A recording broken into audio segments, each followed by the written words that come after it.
Hi, welcome to Downshift.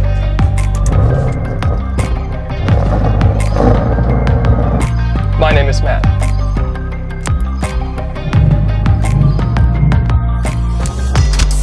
And this is possibly the best car in the world.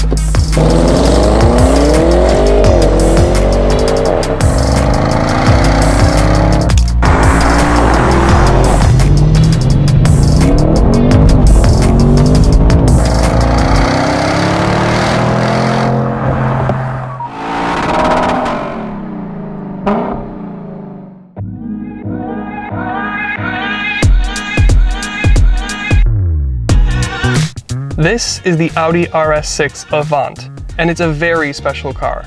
This is the first time Audi has brought the full potency high-performance wagon to North American shores. So now, for the first time, the AMG E63 wagon has a proper competitor.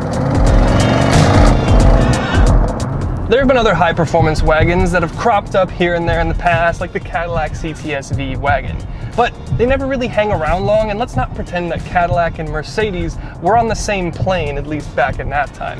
So this RS6 is here to make the Merc Quake. And the Merc should take notice, because under the skin here we have the same 4-liter twin-turbo V8 that we had in the RS8 the other week. We have the same ZF 8-speed gearbox, we've got Audi's performance differential, and we have a trunk the same size as the RS8 as well. I know the 4-liter AMG V8 is in a lot of very impressive cars in Mercedes' own lineup, but the V8 under the hood here of this Audi can be found in things like range-topping Porsche Panameras, Cayennes, and even a Lamborghini. The VAG 4-liter twin-turbocharged V8 here is tuned for 590 horsepower and the same number in torque, and with launch control active you'll jump to 60 closer to 3 seconds than 4.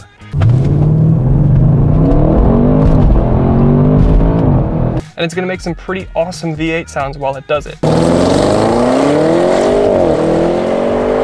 So power. This V8 we're very familiar with, and it's a great engine. It makes almost 600 horsepower and the same number in torque. I mean, that's nothing to sniff at.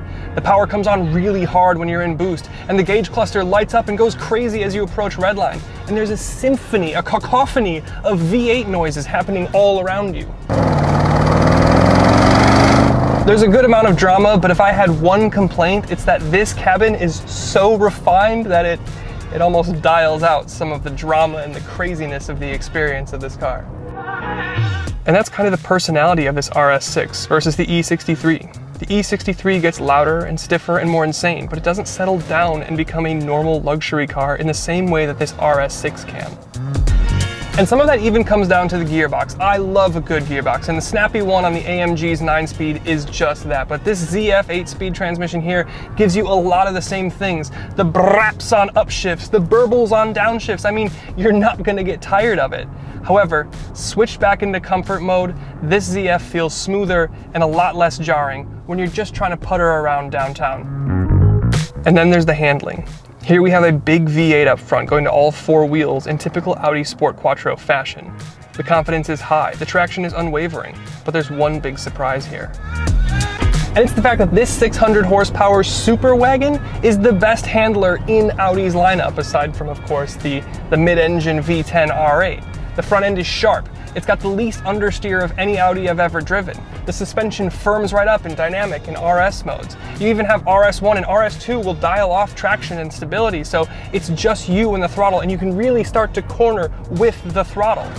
You can kind of tell that at its core it doesn't really want to go sideways in the same way that the BMWs and the Mercs do, but behind the wheel this thing is just a honey. I mean, the best compliment that I can give it is what I just said. The only car that handles better than this RS6 in Audi's own stacked lineup is their mid-engine V10 R8 supercar. Now that's saying something. So dynamically, this RS6 will hang with pretty much anything up a canyon road. But what really impresses me is its ability to soften back and just be an Audi after that. The M cars from BMW are overdamped and too stiff to really be luxury cars in comfort mode. Same thing with the AMGs. And let's also not pretend that Mercedes and Audi have the same interior build quality. This RS6 is wildly impressive, and without a question, the best all-around car in Audi's lineup. So with that, let's step outside and discuss some finer details. Okay, behind the wheel then, this thing is pretty impressive, I have to say. And then from the exterior, I mean, it's pretty impressive too, just look at it. Finished in a dazzling gray paint, black optics, and the 22-inch wheels, this RS6 is stanced with contemporary poise and aggression. Up front, you have hexagonal grille with the black finish and radar transponders. You've got functional aero in your lower valence and a subtle front splitter. But the party piece to any Audi is the lighting. You've got dynamic laser lights that do all sorts of dances to greet you and wish you farewell.